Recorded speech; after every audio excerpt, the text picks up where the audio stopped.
I spent 36 years believing I knew where my family came from. I knew we were Jamaican. I knew my grandmother was from Portland, but there was one part of our story that no one had ever told me. I discovered it in the comment section of Instagram. During Black History Month, I was sharing stories about Harriet Tubman and other Black historical figures when someone asked me a simple question. "You're Jamaican, have you ever heard of the Maroons?" And I knew that Queen Nanny was on the $500 Jamaican bill. But that one question sent me down a path that would completely change the way I understood myself. As I began researching Queen Nanny and the Maroons of Jamaica, members of my own family started commenting on my posts. They said, "That's our family, we're from Moortown. Your grandmother's family were Maroons." I remember just sitting there wondering how I had never known this before. How had an entire chapter of my family's history just not been talked about? The more I learned about the Maroons, the more I realized this wasn't just history, it was my history. These weren't strangers in a textbook, they were my ancestors. People whose courage, resilience, and determination made it possible for generations like mine to exist. I knew reading about Moortown would never be enough. I needed to stand there. I needed to hear the stories from the people who still remembered them. I needed to experience the place where my family's story began. Thanks to a grant from the Mayor's Office of Cultural Affairs, that became possible. My father, my sister, and my husband traveled to Jamaica, not simply to visit, but to reconnect with something our family had almost lost. Once I knew, I couldn't unknow it. It wasn't enough to read articles or watch videos. I didn't want someone else to tell me who the Maroons were. I wanted to stand where they stood. I wanted to breathe the same mountain air. I wanted to hear the stories from people who had inherited them. When I received the grant, I knew exactly what I wanted to do. I wanted to go home. Before we ever reached Moortown, Jamaica began reminding me why people fall in love with her.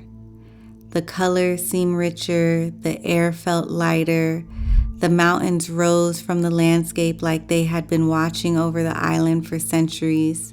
And with every mile we drove, I found myself wondering, what did my ancestors see when they looked at these same mountains? Freedom. As we climbed higher into the Blue Mountains, everything changed. The roads narrowed, the air became so crisp and cool, just pure. The jungle grew thicker. There was a stillness that is difficult to describe. It didn't feel untouched, it felt protected, as if the mountain had been keeping these stories safe long before I arrived. Then something unexpected happened. I had a headache. My father smiled, pulled over, stepped out of the car, and walked towards a nearby plant. He picked up a wide leaf called cowfoot plant, a traditional remedy that had been used for generations. I placed it on my forehead. I'll admit, I wasn't convinced. I remember thinking, there's no way this is actually going to work. But after a little while, the headache was gone. Our ancestors knew things that many of us have forgotten.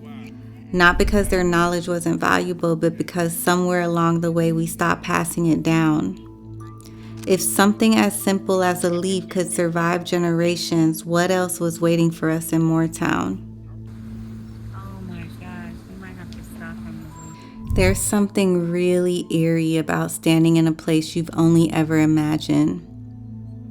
I've spent so much time hearing stories by this point about where my family comes from, but eventually I had to stop wondering what those places were actually like and experience it for myself. Moortown isn't a place you stumble upon. You have to make the decision to go there. You have to drive way up into the mountain. We had the incredible honor of meeting the Colonel of Moortown. For generations, the Colonel has served as one of the protectors of this community's history, traditions, and culture. Walking into that conversation, I wasn't thinking about an interview, I was thinking about my grandparents. I was thinking about my great-grandparents. I was wondering if they had stood on the same land, if they had looked out at these same mountains, if they had walked these same paths. Yes, my name is Wallace Sterling, and I am the chief of the Moortown Maroon communities. And when I say Moortown Maroon, it includes all the communities in the upper part of the Rio Grande Valley. So if it's Millbank, Comfort Castles, Ginger House, Kent, Brownsfield, Seaman's Valley, Cornwall Boroughs, and Moortown. You have about 8 different. Oh, wow. Different districts. I didn't know that. And you're looking at population of sometimes anywhere between 5 or 8,000 people at a given time that reside permanently in these communities. Right. As we spoke about Queen Nanny, the Maroons, their spirituality, their fight for freedom, I realized I wasn't just learning history, I was listening to a legacy my own family inherited. Growing up, I learned a lot about slavery. I learned about emancipation too, but no one ever taught me about the people who refused to accept captivity in the first place. The people who escaped, the people who organized, the people who fought, the people who built communities high in these mountains and won their freedom. There is something deeply empowering about discovering that your ancestors weren't only survivors, they were strategists, leaders, healers, protectors, people who believed freedom was worth risking everything for. As an artist, I spent so much of my life asking questions about identity, asking questions about memory, about what we inherit, where we go when we die, why are we here, why are we there, why am I standing right here? I couldn't help but wonder how much of who I am has been shaped by people whose names I'll never know. How much resilience still lives in my DNA without me even realizing it. History has a way of feeling distant until suddenly it has your last name. That was the moment this journey stopped feeling like research and became family. And maybe that's just wanting to do things the British way. One of the most fascinating things I learned in Moortown was about the Cromanti language. Before this journey, I had never even heard that name. Cromanti is an African-derived language that the Maroons carried with them to Jamaica. It wasn't just a language, it was protection, again, strategy, and survival. So, the Cromanti language, as was spoken by the Cromanti people that are presently in Ghana. Yes, some of our footprints came from that grouping as well. But the language that they refer to as Cromanti is actually a mixture of different African languages with some plantation influence, meaning there's a little Spanish and a little English thrown into it. But it is also fair to say that this Cromanti language or dialect, whatever, is basically dominated by the Akan-speaking people. That is the people who speak Twi. From Ghana. From Ghana. It wasn't just a language. It was protection, strategy, and survival. The Maroons used Cromanti to communicate with one another without their enemies understanding what they were saying. In the middle of war, a conversation could save your life. There was a time when the language was very important to our foreparents when they were in the battle, fighting against the colonial power. It was important to to be able to define, to speak in a way that your enemy, the adversaries, the colonial power do not understand what you are saying. And to a certain extent, other enslaved people on the plantation would not necessarily understand unless if they were like tree speaker. Even though you would have influences from places like outside of the Sakan, like say for example the Hebrews and another grouping from out of present day Nigeria, which greatly influenced the language style as well. So that is how, the Cromanti language. And the most important thing to understand why it was referred to as the Cromanti language, because it's not depicting the Cromanti people from out of Ghana. It was depicting the port or the fort of Cromanti that a lot of them were held before they were finally shipped out. Because in Africa, they would go to various places, right, and collect these people, Bring them. make war and do all kind of thing and keep them in a holding area until they were ready to ship out. Right. So one of such fort that they had was Fort Cromanti. A single message could protect an entire community. Language became another form of resistance. The colonel also shared that Cromanti is much more than spoken words. It is deeply connected to Maroon spirituality. Can you talk about the spirituality of Moortown? Is there many spiritual traditions still held from either the Taino or the Africans? It is more open sometimes. It is more, we practice on a wider scale and with more frequency than others, right? And you got to look at some of the things that actually give rise to these spiritualities and stuff like that. The first thing that is our footprints by and large came from Africa.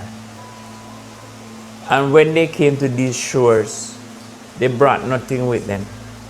Today it lives on through sacred ceremonies, songs, prayers, and traditions that continue to honor the ancestors. It's a reminder that some things are too important to disappear. As I listen, I realized I wasn't just learning new information, I was being introduced to a part of my own inheritance. My cousin said something I'll never forget. He explained that over time, the enemy disappeared, and because of that, the need to speak Cromanti every day slowly disappeared too. That thought stayed with me. It made me wonder, again, how many things have been lost, not because they weren't valuable, but because they were no longer necessary to survive. So what do you remember or know about the Cromanti language up there? Did you grow up hearing people speak it? Because I know it's dying out now. Yeah, it's a dialogue from West Africa, mainly in Ghana, but it's kind of blowing over. I catch a few words from it, but my auntie Jean, she knows a lot more about it than I do. Is there any spiritual practices that you can remember the Africans brought over to Moortown that they still stay with? Because I know that they fought colonization for so long. Yeah. Or have they pretty much assimilated into Christianity, or do they still have their African? They have their African tradition, but apparently we were pushed into a different way of life. So now we practice mostly Christianity, the Anglican church, most of all. Yes. Most of us Maroons moved to Anglican religion and Seventh-day Adventists. Right. You know, but they still have a lot of people up there in the mountains that say, hey, we go stick to our roots, and they stay about it. Chief could have done it, and his lieutenant, or you could have to go to a compound, and that's where the art of the Maroons are, in their compound in St. Elizabeth. So that's where they do most of these things. You know, I live overseas. I don't do much of these things no more, but growing up, I see it happen. You know, the Jamaican government now, they don't respect the treaty that was signed By the British. Yes, and you want to take our land. He tried to push us off our land. Right now, we have a traditional way of selecting our leaders, right? And now they want to intervene and to put who they want to put because they don't respect what we're doing. They want to take the cockpit country, which cockpit country is like the Amazon in Brazil, right? You know, where the rainforest and where we get our water, the best clean water, etc. Yeah. So right now we are in a big problem. We try our best to keep the tradition from Africa, especially the food, how we preserve the food, because remember, we didn't have refrigerator. So when we kill, how we provide the meat, how we preserve it with the special peppers, the special berries and stuff like that, and hang it up in the kitchen and the smoke, so we preserve it that kind of way, you know. So not really jerk, but it's just the preservation. Okay. The smoke, the meat gets smoked. The smoke from you daily cooking. I've seen it before. I think that's how they make jerk too. Like, yeah, that's where the jerk arrived from. You know, that kind of seasoning and that kind of smoked meat. Some people, they said, oh, we have jerk chicken. They take it from the oven. No, that's not jerk chicken. You know what I mean? The jerk chicken is smoked food. Yeah. Smoke. Gotta be smoked. Languages, healing traditions, stories, songs, names, generation after generation, pieces quietly fade away until one day someone has to go searching for them all again. But not everything was lost.